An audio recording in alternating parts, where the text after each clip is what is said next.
Elhamdülillahi Rabbil alemin ve salatu ve selamu ala seyyidina ve nebiyyina Ebil Kasım'il Mustafa Muhammed ve alihi tayyibine tahirin ve ashabihil muntecebin. Hub hulasetul kavli. Bu 6. dersin bu 6. derste işlenilmiş olan konuların tamamını bu özet bölümünde 7 maddede açıklamaya çalışıyor. Yani 6. derste anlatmış olduğu konuların tamamını 8 maddede kendisi özetlemeye çalışıyor. O 1. madde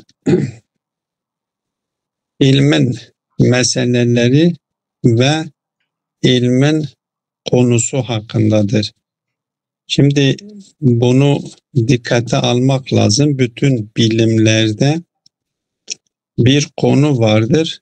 Bir de o konu bağlamında meseleler vardır. Mesele de zaten biliyorsunuz. Türkçe'de problem diyorlar. Elbette problem Türkçe'de de değil, İngilizce'den alınmış olan bir sözcüktür. Zaten Arapçada meseleden geliyor, sualdan geliyor.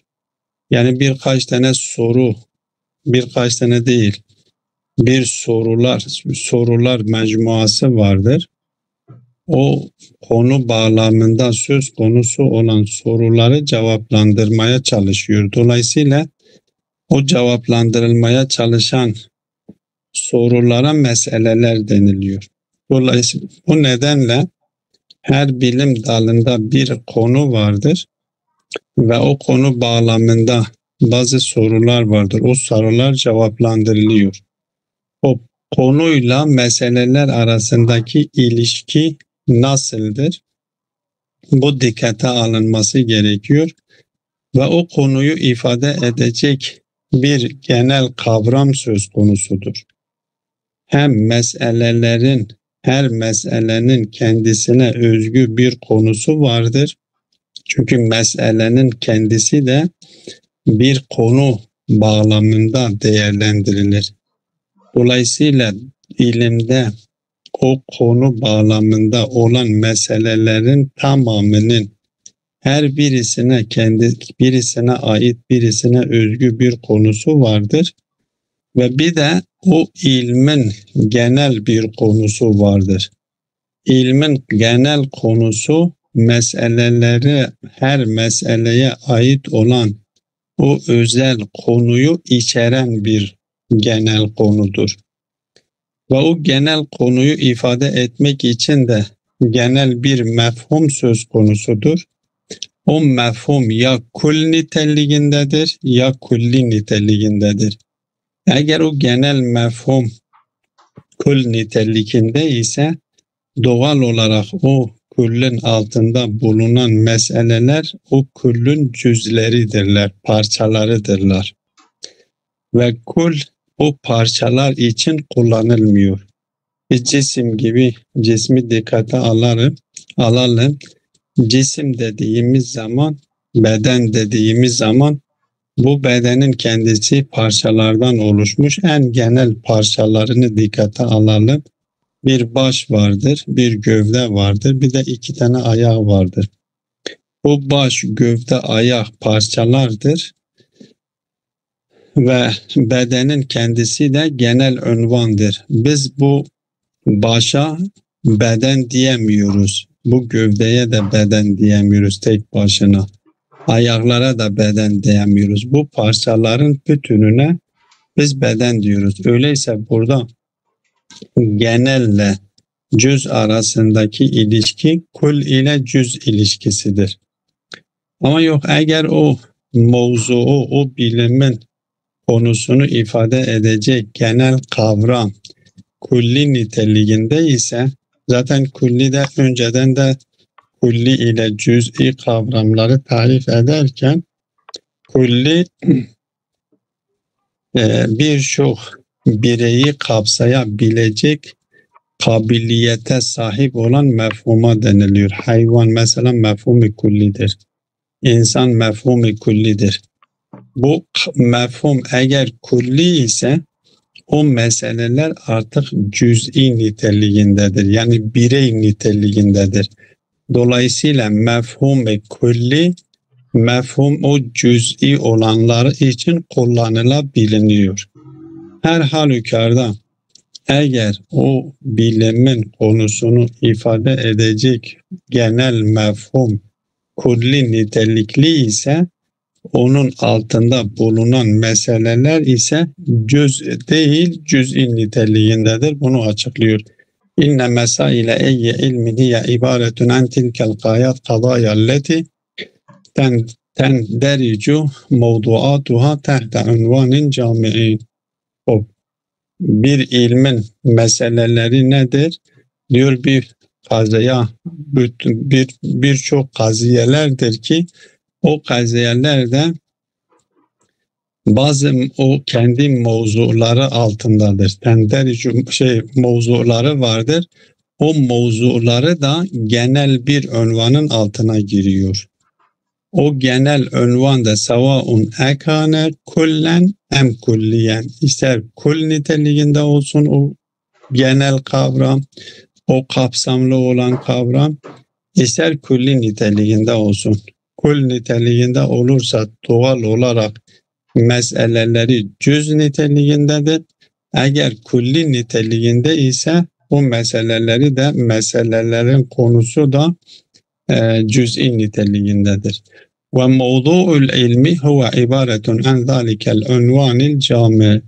Öyleyse o bilimin konusu da o genel unvanın ifade etmiş olduğu mistaktır. Bu bir. İkinci madde kad yekunu unvanun ma mevdu'an li ilmin amin. Bir unvan alınıyor. Genel bir bilgi için konu ediliyor. Öyleyse konuları ifade eden genel kavramlardır. Bir bilimin konusunu ifade edecek şey genel kavramlardır. Elbette şunu da dikkate alalım. Konu dediğimiz zaman dışarıdaki nesnedir, hakikattir. Ama mefhum dediğimiz zaman zihnimizde şekillenmiş olan manadır. Biz zihnimizde şekillenmiş olan mana üzerinden o dışarıdaki konuya gidiyoruz, mistaka gidiyoruz. Yani bir anlamda mevzu mistaktır, dışarıdaki hakikattir. O mevzuu ifade edecek genel kavramın genel manadır. Mana da bizim zihnimizdedir. O manayı ifade edecek şey de sözcüktür, genel bir kavramdır.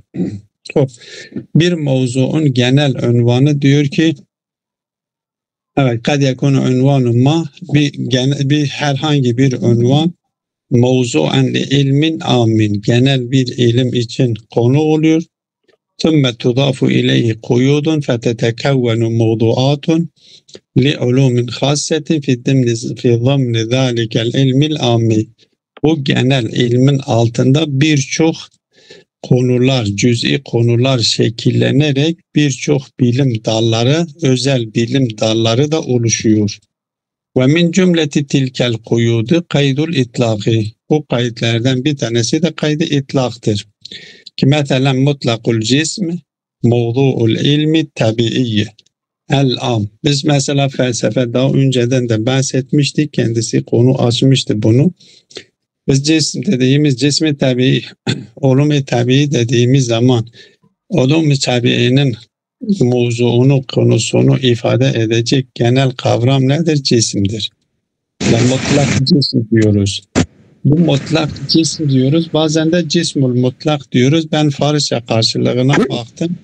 Kendisi burada yanlış tercüme edilmemiş. Aynı Farsçada da mutlakul cisim, mutlak cisim söyleniliyor. Cismi mutlak da deniliyor. Bu mutlak cisim daha geneldir cismul mutlaktan. Diyor ki mutlak olan cis o tabii bildiğimiz tabii bilimlerin genel konusudur.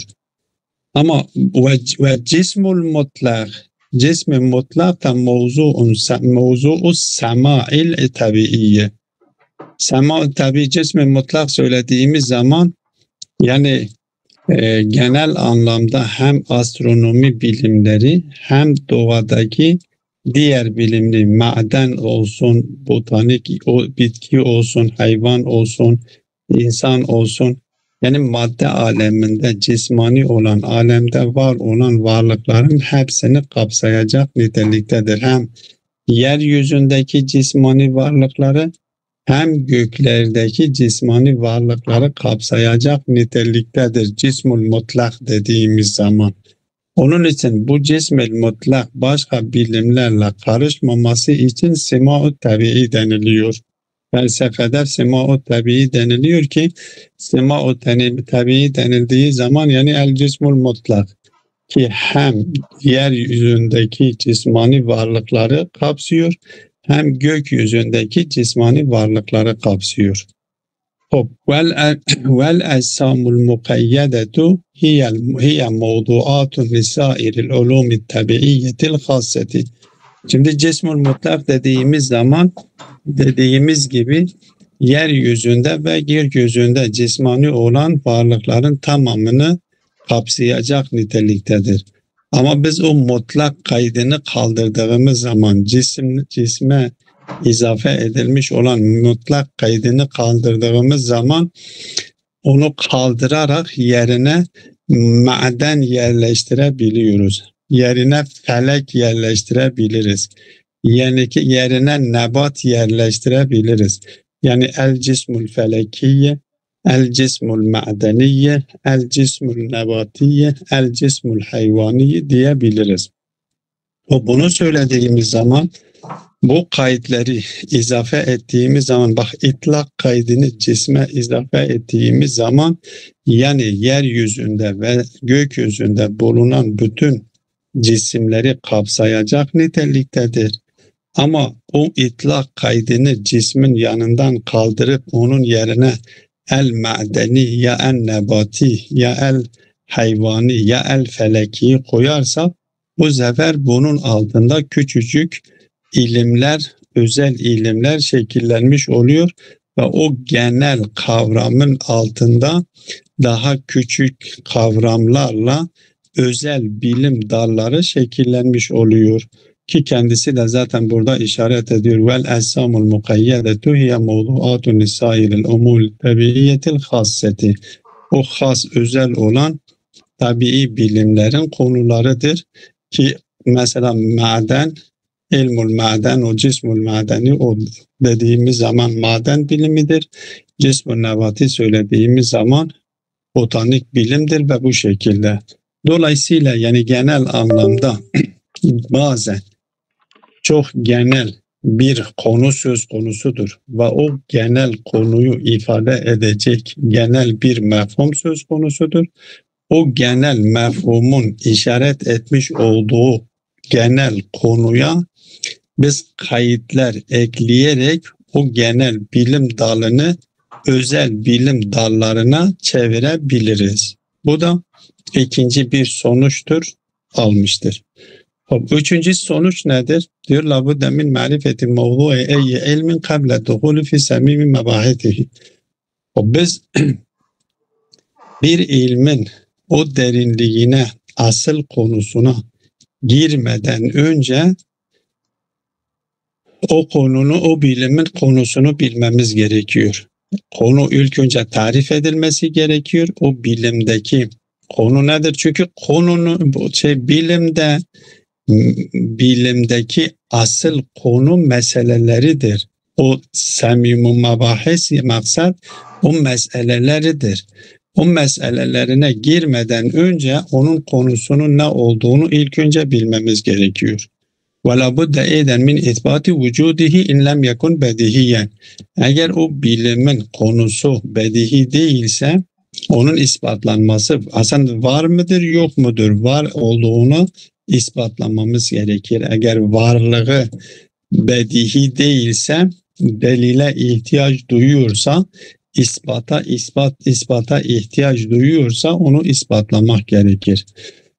Bu bir mesele yani bilimin o asıl metnine, asıl meselelerine girmeden önce konusu bilinmesi gerekiyor ve konusunun var olup olmadığını ispatlaması gerekiyor.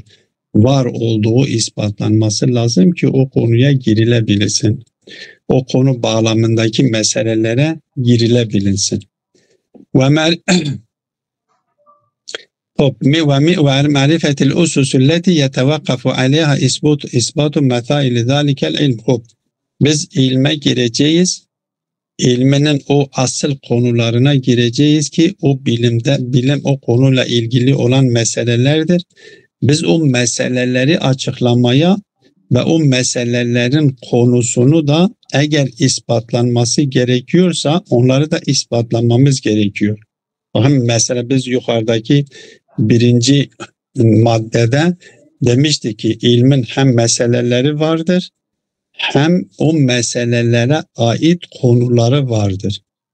Eğer biz bir bilim dalında o bilim dalının konusuyla ilgili olan meseleleri açıklamaya çalışıyor isek o meselelerin konusunu da ispatlamamız gerekiyor. O konusu, çünkü meseleler konusuz olamıyor. Konusu da ispatlanmamız gerekiyor. Biz meseleleri açıklamaya çalışırken veya konularını açıklamaya ve ispatlamaya çalışırken eğer bu meselelerin açıklanması ve bu meselelerin konusunun ispatlanması bağlı olduğu temeller varsa, ilkeler varsa o ilkelerin de açıklanması gerekiyor. Bu temeller ve bu ilkeler nedir? Mebadi'u tesavvuriye ve tasdikiye deniliyor. Yani bu temeller, bu ilkelerin bir kısmı tasavvuridir, bir kısmı da tasdikidir. Hem tasavvuri olanları bilmemiz gerekir, hem tasdiki olanları bilmemiz gerekiyor. Bu da 3. maddedir ki bu 6. dersten almış olduğu özet. 4. madde nedir? İnne e'amme mebadi'il ulumi tudresu fil felsefetil ula. Burada bu maddeyle felsefenin konumunu diğer bilim dallarına oranla ortaya koymuş oldu. Felsefetül ula elbette burada felsefe bir manayı am, felsefe bir manayı has, yani felsefetül ula. Daha önceden de bu konuyu açıklamıştık. Demiştik ki felsefe dediğimiz zaman, felsefe denildiği zaman ben zihnimde herhangi bir konuyu dikkate alıyorum ve o konu bağlamında düşünüyorum. O konu bağlamındaki meseleler üzerinde düşünüyorum ve zihnimde o konunun meseleleri hakkında bir algı oluşuyor. Zihinseldir. Tecrübeyle bir ilişkisi yoktur. Sadece zihnimde düşünüyorum ve zihnimde düşündüğüm zaman benim zihnimde o konu ettiğim şey hakkında ve o konu ettiğim şey bağlamındaki meseleler hakkında bir algı zihnimde oluşuyor. Ve zihnimde şekillenmiş olan algıyı ifade edecek kavram geliştirmem gerekiyor. Yani benim zihnimde bir algı oluşmuş ise o algımı sizinle paylaşabilmem için bazı kavramlar, bazı sözcükler öğretmem gerekiyor. Bu şekilde yapılmış olan faaliyete, bu zihinsel olan faaliyetlerin tamamına felsefe deniliyor. Bu felsefe bir manay amdır. Mesela farz edelim, ben din nedir? Din hakkında yapıyorum, düşünüyorum. İnsanlar tarafından ortaya atılmış olan dinler hakkında düşünüyorum. Elbette ham maddeyi dışarıdan alıyorum. Muhakkak ham maddeyi dışarıdan almazsam tasavvur düşünemiyorum. Dışarıdan zihnimde bazı tasavvurlar şekilleniyor. O tasavvurlar üzerinden onları tahlil ediyorum. Ve tahlil ettiğim netice din. Mesela farz edelim ben vardığım sonuç budur. Ben insanlar arasında dinden bahsediliyor. Bakıyorum ki yeryüzündeki insanların %90'ı dinden bahsediyor. Bu din nedir? İster hak olsun, ister batıl olsun. O önemli değildir. Din nedir? Din düşünüyorum, taşınıyorum. Din kelimesi sözcüğü üzerinden taşınıyor, düşünüyorum. Bir mana benim zihnimde şekilleniyor. Bu kelimenin sözcüğü üzerinden eğer düşünürsek din hakkında, din de neden geldiği için bakın zihnimde tahlil ediyorum o. Yani başka sadece bir din sözcüğünü almışım, zihnimde bunu tahlil ediyorum. Din sözcüğünü tahlil ediyorum, diyorum din de neden geliyor? Din demek yani bir insan eğer bir insan başka bir insana muhtaç ise borçlu ise o insan ona mahkumdur. Ona itaat etmek zorundadır. Öyleyse din demek diyorum itaat manasındadır. Niye itaat manasındadır? Ben 100 lira size borçluyum, size deyndarım.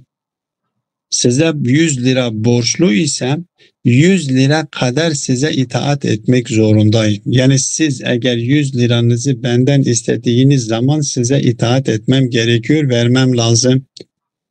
Öyleyse din denilen şey insanı kendisine mahkum ettiren bir durumdur.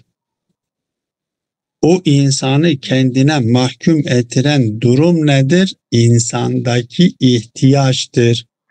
Öyleyse bir insan başka birisine ne kadar muhtaç ise muhtaç olduğu kadar o kendisine muhtaç olanına itaat etmek zorundadır. O böylese din nedir? Yani itaat, mahkumiyet. Bu mahkumiyete kaynaklık yapan şey nedir? İhtiyaçtır. Ben bir insana 100 lira borçlu isem 100 lira itaat etmek zorundayım. 1 milyar borçlu isem 1 milyar kadar ona itaat etmem gerekiyor. Ama eğer bir varlığa mutlak anlamda muhtaç isem, vücudum ona bağlı ise o zaman mutlak olarak ona itaat etmem gerekiyor. O mutlak ona itaat etmem gerekiyor manası nedir? Manası şu. Eğer benim vücudum ihtiyaç duyduğu varlığın istekleriyle 100 lira kadar muhtaç olduğum varlığın istekleri birbiriyle tezat içerisine girdi. Bakın burada bunlar birbiriyle tezat içerisine girmedikleri sürece zaten onların her ikisine de itaat edilmiş oluyor. Yani vücutsal olarak, mutlak olarak bağlı olduğum varlık Zat-ı Bari Teala'dır mesela diyoruz. Ki öyledir de ben şimdi örnek üzerinden gidiyorum. Ama farz edelim Seyda-i Mallah Said'e de 100 lira borçluyum. Hop. Seyda-i Mallah Said'e de 100 kadar itaat etmem gerekiyor. Zat-ı Bari Teala'ya da mutlak çünkü vücutsal olarak ona bağlıyım, itaat etmem gerekiyor. Eğer Seyda-i Mallah Said'in isteği Zat-ı Bari Teala'nın istekleriyle tezat içerisine girmiyor, burada sorun yok. Hiçbir sorun yok. Ona itaat ettim, ona da itaat etmiş oluyorum. Ona itaat ettim, ona da itaat etmiş oluyorum. Bir sorun çıkmıyor.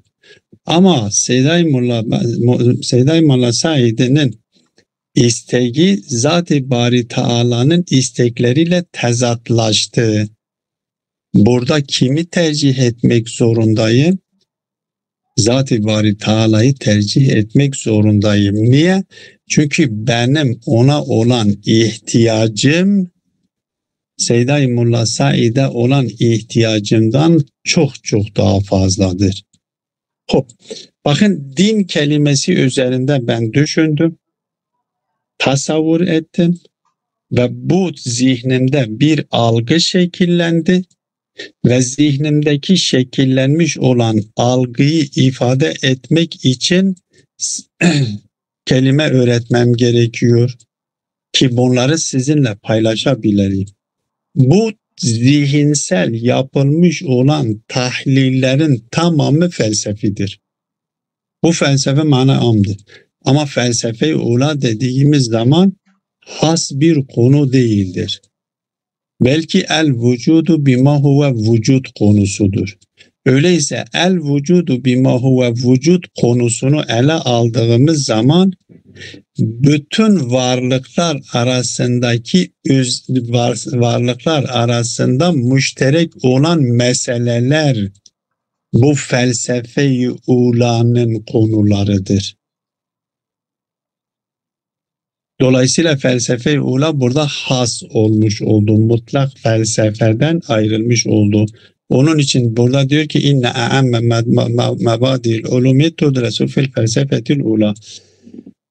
En genel ilkeler felsefetül ulada. Niye felsefetül ulada bunlar ispatlanıyor? Çünkü felsefetül ula bütün konularla ilgili olan ortak noktalar üzerinde duruyor. Dolayısıyla felsefetül ula bütün bilim dalları felsefetül ulaya muhtaçtır. Bu dördüncü bir sonuçtur. Beşinci sonuç inne mevdu'el felsefeti bi'unvani kavniha ilmen amen yeşmulu cemi'el ulumil hakikiyeti. Felsefenin konusu biz dedik nedir? El vücudu bima huve vücud ki kendisi de diyor ki bil ilmen amen ve bütün ilimleri kapsayacak niteliktedir. O zaman nedir o? Konusu nedir? Huve mutlakul mevcuttur. Velakin mevdu'ul felsefeti bimanel ahaz el metafizika huvel mevcudul mutlak. Bakın mutlak mevcutla mevcudul mutlak arasında yine ne olmuş oldu? Bir fark var. Nasıl el mutlakul cism, el cismul mutlak arasında fark vardır. Orada da mutlakul mevcut ve el mevcudul mutlak arasında fark vardır ki ben söylemiştim. Mutlakul mevcut dediğimiz zaman la beşert şeklindedir. El mevcudul mutlak söylediğimiz zaman beşertillah şeklindedir. Yani bu vücut onun şeyidir. Herhangi bir kayıt almaksızın vücut konu ediliyor. Ve mesailuha hiye kadaya la tahtessu bi levnin muayyenin minel mevcudati. Öyleyse bu felsefedeki meseleler ve işlenilmesi gereken kaziyeler belli bir vücuda muhtes midir diyor. Hayır. Bütün varlıklar arasında müşterek olan konulardır. Bu da beşinci bir noktaydır almış olduğu sonuçlardan. Altıncı madde diyor el felsefetu bi ma'nahel ahas ibaretun an zalikel ilmil bahiti anil ahvalil ammeti lil vücudi ve bi ibaretin ukhra an ahvalil mevcud bima huve mevcudun. El felsefetu bi ma'nahel ahas yani el felsefetul ula manasında. Bu felsefe ve manayı ahas ne felsefeyi amme ki ben işaret ettim. Bu manayı ahas ki felsefeyi ulaya işaret ediyor. Bu felsefe ve manayı ahas nedir? İbaretun an zalikel ilmil bahiti an ahvalil ammeti lil vücud. Vücut için genel haletlerden bahsediyor. Vücut için vücudun genel özelliklerinden bahsediyor. Ve bir ibaretin ukhra an ahvalil mevcud bima huve mevcud. Yani bütün varlıklar için geçerli olan haletlerden bahsediyor. Yedinci nokta inne mefahimel felsefeti hiye min kabilil ma'kulati thaniyetil felsefiyeti leti la yetimmu el husulu aleyha an tariqil hissi ev tecrübetil hissiyeti. Bu da çok önemlidir ki biraz önce zaten bahsettim, tahlil ediyoruz. O felsefenin bizim bir şey gelecek zaten ileriki derslerde gelecek. kavramlar, mahuvi kavramlar dediğimiz, mefahim dediğimiz hakikati felsefeciler, mantıkçılar 3 kategoride değerlendiriyor. Mefahim-i evveli ve mefahim-i sanavi. Mefahim-i evveli mefahim-i mahuvidir. Yani bir çeşit mefhum benim zihnimde bir mana. Mefhum demek yani zihnimde gerçekleşmiş olan fehm. Mefhum demek yani zihnimde gerçekleşmiş olan algı. Mefhum demek zihnimde gerçekleşmiş olan kavrayış. Benim zihnimde bir algı şekillenmiş, bir fehm, bir anlama şekillenmiş. Ki nedir? Manadır. Buna biz mefhum diyoruz. Bu zihnimde şekillenmiş olan manaya fehm, bu genel anlamda 3 kategoride değerlendiriyoruz. Benim zihnimde şekillenmiş olan manayı eğer dışarıda bir nesne karşılıyorsa, müstakil bir nesnesi varsa biz buna mefahim-i mahuvi diyoruz. Mesela insan. İnsan mefhumu benim zihnimde şekillenmiş ve bu insan mefhumunu karşılayacak dışarıdaki mistakı vardır. Nedir? Zeyd'dir, Bekir'dir, Emir'dir. Müstakil olarak da dışarıda vardır. Öyleyse bu mefhuma mefhum-i mahuvi deniliyor. Bir mefhum da zihnimde şekillenmiştir. Zihnimde şekillenmiş olan mefhumun dışarıda o mefhumu müstakil ne gayri müstakil. Ne müstakil ne gayri müstakil. Karşılayacak bir nesne söz konusu değilse bu mefahimi saneviye mantıki diyorlar. Mesela cins. Cins mefhumu bir manadır. Benim zihnimde şekillenmiş ama dışarıda cinsi karşılayacak bir hakikat ne müstakillen vardır ne de diğer bağımlı olarak vardır. Bu cins, fasıl mefahim sanevidir ama bu mefahim sanevi niye sanevi deniliyor? Çünkü o birinci mefhumlar üzerinden şekilleniyor. Yani birinci mefhumlar zihnime geldikten sonra ikinci derecede bunlar şekillendiği için bunlara sanevi deniliyor. Bunlar mantık öyleyse bu mefhumu dışarıda karşılayacak ne müstakil bir şekilde ne bağımlı bir şekilde bir nesne söz konusu değilse, bir hakikat söz konusu değilse bu mefhuma mefhum-i sanevi deniliyor. Çünkü mahuviden sonra geliyor ve mantıkidir. Niye sadece mantıkta bunlar kullanılıyor, felsefede kullanılmıyor? Bir tür mefahim de vardır ki bu mefahimlerin zihninde mefhumu vardır. Ama bu zihnindeki mefhumu dışarıda karşılayacak müstakil bir mana yoktur. Ama iki tane hakikat arasında o iki tane hakikata bağımlı olarak dışarıda hakikati vardır. Bunlara da mefahim-i felsefi, sanevi deniliyor. Niye sanevi deniliyor? Mahuviden sonra geldiği için. Niye felsefi deniliyor? Çünkü kıyaslamayla elde ediliyor. Tahlille elde ediliyor. Nasıl tahlille elde ediyor? Bir örnek söyleyeyim. Mesela illiyet mefhumu. İlliyet mefhumu, illet ve me'lul mefhumları benim zihnimde şekillenmiş bir kavramdır. Bunları dışarıda karşılayacak müstakil bir hakikat var mı? Yoktur. Şimdi farz edelim ateşle ateşin eserini dikkate alın. Biz ateşle ateşin bırakmış olduğu eser, ateşin kendisi bir hakikattir. Onun bırakmış olduğu eser bir hakikattir. İki hakikat dışarıda vardır müstakil. Biri ateş, biri de ateşin bırakmış olduğu yakınma. Bu iki hakikat vardır. Peki bu iki hakikat arasında bir ilişki var mıdır? Evet, ilişki vardır. Bir münasebet vardır. İrtibat vardır. Yani o dışarıda o yakıcılığı gerçekleştiren ateştir.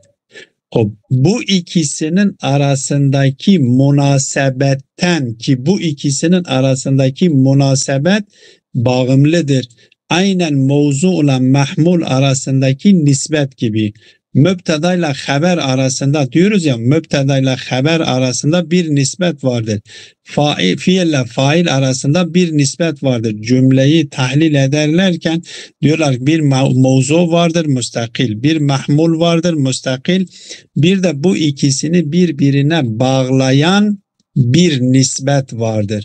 O nispet dışarıda vardır, hakikidir, ama bu dışarıda var olan hakikat bağımlıdır, bağımsız değildir. Mevzu ve mahmula bağımlıdır. Felsefi kavramların işaret etmiş olduğu hakikatler bu türdendir. Mukayeseyle elde ediliyor. Şeyler arasındaki o münasebet üzerinden elde ediliyor. Öyleyse mahuvi olan mefhumların mistakı müstakildir. Dışarıda vardır. Mantıki olan mefhumların dışarıda onları karşılayacak hakikat yoktur. Sadece zihindedirler. Ve zihindeki mevzular onlarla vasıflandırılıyorlar. Ve felsefi kavramlar ise dışarıda onları karşılayacak bir hakikat vardır. Ancak o hakikat bağımlıdır, bağımsız değildir. Felsefede kullanılan mefhumların tamamı ma'kulat-ı thaniyetil felsefiye min kabilil ma'kulat-ı thaniyetil felsefiyeti deniliyor. Yani ma'kulat-ı saniye, yani mefahim-i sanaviye-i felsefi deniliyor. Elleti la yetimul husulu aleyha an tariqil hissi ev tecrübetil hissiyeti.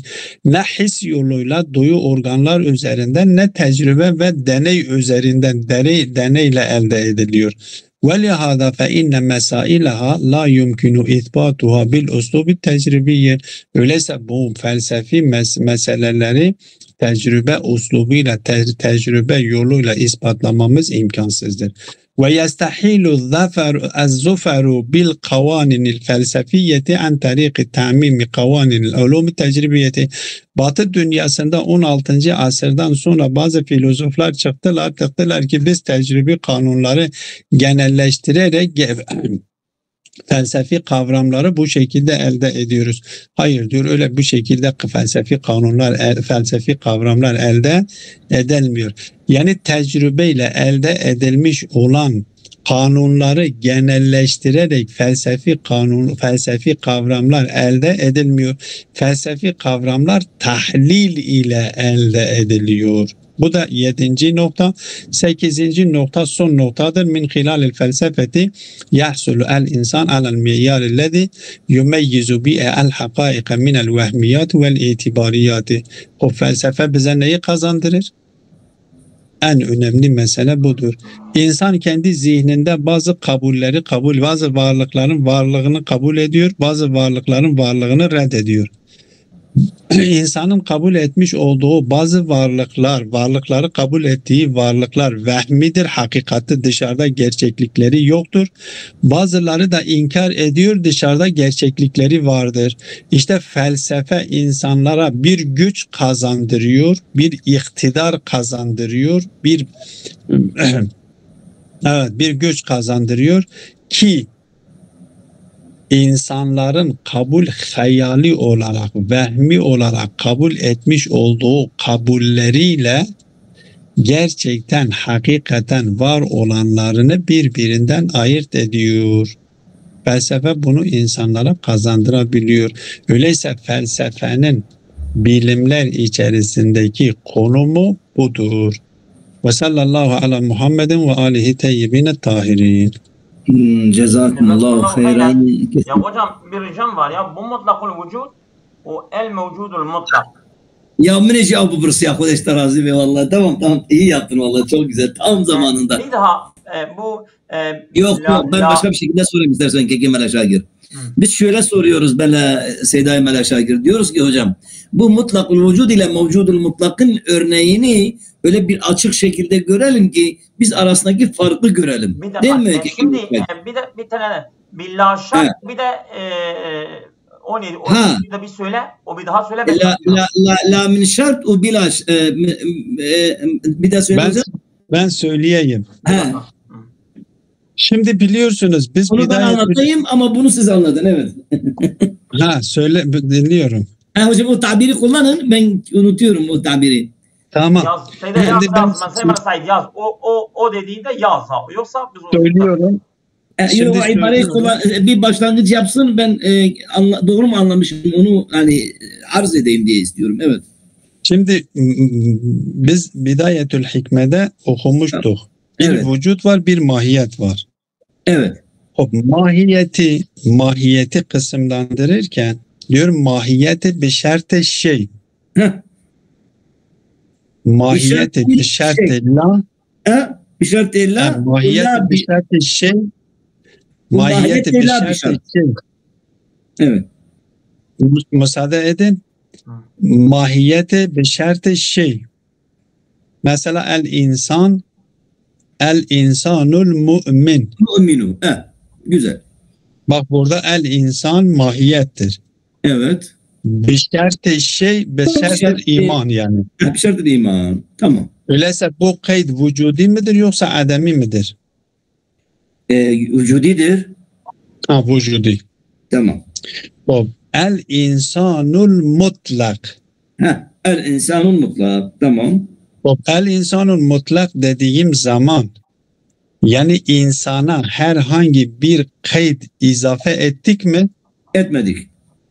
Etmedik. Ama kaydı mutlak var mı yok mudur? Vardır. O mutlak neyi ifade ediyor? Yani kayıtları izafe etmeyin diyor. Evet. Öyleyse burada el insanu beşertillah olmuş oldu. Yani kayıt ona takmayın. Mahiyeti beşertillah olmuş oluyor. Yani kayıt takmayın. Bu mahiyeti bir şartıyla el insanul alim. Yani kayıt takmayın. Bu da kayıt vardır. Ama kayıt takmayın diyor. Aynen. Yok kayıt vardır ama kaydı ademidir. Kaydı ademidir. Kayıt vardır ama kaydı ademidir. Güzel. O da öyleyse bu her ikisi de mukayyet oldu. Ama mutlakul insan desek yani hiç kayıt yoktur. Ne vücudi ne ademi. Mahiyeti la bir şart oldu. Ne mi hocam? La bir şart olmuş oldu. La bir şart. Min gayri vücudi ey şartın. Değil mi? Aynen öyle. Yani ne kaydı vücudi vardır ne kaydı ademi var. Ne kaydı ademi var. Ben bunu anlamışım böyle. Ama mutlakul mevcud ile mevcud mutlakın örneklerini yaparsak tamamdır. Bu mutlak. Şimdi vücut üzerinden bunu aynen insan üzerinde uyguladığımızı vücut üzerinde uygulayalım. El vücudul vacib. Yok. El vücudul vacib. El vücudul vacibu. Tamam. El vücudul vacibu. El vücudul mümkünü. Fark etmiyor. El vücudul mümkünü. Evet. El vücudu biz kayıt aldık mı almadık mı? Aldık hocam. Bu kayıt vücudi midir yoksa ademi midir? Vücudidir. Yani el vücudu veya el mevcudu fark etmez değil mi? Fark etmiyor. Ben dedim felsefede vücudla mevcud arasında fark yoktur. El mevcudul mutlaku diyelim mesela. El mevcudul vacibu söyle. Yok şimdi mutlak gitme. El mevcudul vacibu el mevcudul mümkünü diyelim. Mümkünü. Biz mevcudu vacip ile kaydettiğimiz zaman ya mevcudu mümkün ile kaydettiğimiz zaman bu kayıt vücudi midir yoksa? Kaydı vücudidir. Evet hocam. Kaydı vücudi. Hocam el vücudul vacibu yoksa? El vücudul vacibu. El vücudul mümkünü. Fark etmiyor. El vücudul vacibu değil mi? El mevcudul vacibu fark etmez. Evet. El vücudul mümkünü. Tamam bu kaydı vücudidirler. Bu mukayyettir. Evvelen mukayyettir. Evvelen mukayyettir ve kaydı da vücudidir. Saniyen kaydı da vücudidir. Evet, naam. Ama el vücudul mutlak dediğimiz zaman el mevcudul mutlak desek bunun manası nedir? Yani ne mümkün kaydını almışız ne vacip kaydını almışız. Bu da ama mukayyettir. Bu da ama mukayyettir. Mukayyettir. Öyleyse kaydi la'dır. Kaydi La'dır. Yani bir şart ila. Yani kaydi la kayde lehudur. La bir şart la. Yoksa bir şart Ya la. bir şart la oluyor. Bir şart la oluyor. Bir şart Yani ila. kaydi vardır ama kaydi Ama nedir? La ademi. kayde lehudur. Evet. Yani la kayde lehu onun için kayıttır. Tamam. Ha, el mutlakul mevcud yani ne kayde ademi vardır ne kayde vücudi vardır manası. المطلق الموجود غير مقيد Ha, gayrul mutkayyedi bil kaydil vücudi vel لا ademiyye. الوجودي ولا العدمي. Tamam mı? Tamam. Bir dakika el vücudul mümkün. O nasıl olur? El vücudul mümkün mukayyettir. Bir şart şeydir. O tamam. O bir şart şeydir. Vücudidir. El vücudul mümkünü bir şart şeydir. El vücubul mutlaku bir şart illadır. Bir şart iladır. El mutlakul vücudu la bir şarttır. Şimdi el vücudul vacip evci bir şart şey. O da bir şart şeydir. İkisi vücudidir o. Onu bırak ikisi. Hadi. Yani bir O şart ikisi şey. de vücudidir onlar. Bir şart şey. Sadece kaydi mutlaki ise ademidir. Yani el vücudul mutlak yani ademidir. El insanul mutlak yani ademidir. Hocam el vücudul vacip, el vücudul mümkün, el vücudul mutlak olduğu. Şimdi mutlakul mevcut. Mutlakul vücud. Bu nasıl? El mevcudul mutlak yani la kaydel itlaki lehu la kaydel şey ne bir şartı ladır ne bir şartı şeydir. Ha mutlak bir dakika. Yani la adamdır la vücuttur. Bu ikisi de yoktur. Ne kayde la'i vardır ne kayde vücudi vardır. Ha bu mutlakul vücud. Mutlakul mevcud yani. El vücudul mümkün, el vücudul vacip. Her ikisi de giriyor oraya. Evet. El vücudul vacip ya el vücudul mümkün bu kayde şeydir. Bu mukayyede kayde vücudidir. Tamam. O el mevcudul mutlak el vücudul mutlaku mukayyedun bi kaydin ademiyyin. بقيد عدمي مقيد بقيد عدمي المطلق الموجود غير مقيد لا وجودي ولا عدمي غير مقيد بقيد وجودي ve ademiyye. Evet. Demek ki ama şimdi örneğine götürürsek var mı bizim hocam bir örnek verebiliriz? Mesela mutlakul mevcuda ne gibi mesela desek el mevcud mutlak gibi demiyoruz değil mi? Öyle bir ibare yok çünkü bunun yani tasdik olarak hani fil hakika fil hariç böyle bir şey yoktur. Böyle bir şey diyemiyoruz. Yoktur. Sadece zihinseldir. Zihinsel bir fark yapıyoruz. Anladım. Evet. Şimdi ben de bir şey yani sorabilir miyim? Bu şekilde tasavvur edebiliriz, tahlil edebiliriz. Çünkü zihin bilahare tahlil ediyor. Mesela ben bazen diyorum ben zihinde tahlil ediyorum. Evet. Yaşam tarzları ya mutlak ilahidir, ya mutlak beşeridir, ya beşeri ilahidir, ya ilahi beşeridir. Başka var mı? Yok. Ama dışarıda bunların hepsini karşılayacak bir durum var mı? Araştırmak lazım. Araştırmak. Aynen. Bilmiyoruz şimdi. Ama ben zihnimde bunu tahlil ediyorum da. Evet. Bu tahlil diyorum ki insanın yaşam tarzı ya mutlak ilahidir, ya mutlak beşeridir, ya beşeri ilahidir, ya ilahi beşeridir. Bak bu şekilde tahlil ediyorum. Ben örneklendirebilirim. Yani mutlak ilahi nasıldır? Mutlak beşeri nasıldır? Beşeri ilahi nasıldır? İlahi beşeri nasıldır? Bunu size açıklayabilirim. Detaylı bir şekilde açıklayabilirim. Açıkladıktan sonra insan bunu tahlil eder. İnsanlar üzerinde tahlil eder. İnsanlar bunlardan hangi kategoriye giriyor? Ve hatta kendimizi de tahlil edip ben bunlardan hangisine girmişim bunu da ortaya koyabiliriz. Bir örnek kısaca verebilir misiniz? Yok ben bu konuya girmiyorum. Evet ders tamamdır. Teşekkür ediyorum. Bu konu tehlikelidir. Şimdi girmiyorum. Aynen. Estağfurullah hayran kesina. Tamamdır. Nefa'kumullahu nef'en Cezakumullahu Peki, khairan biraz kesira. bu. Biz şimdi- Nesame. Efendim?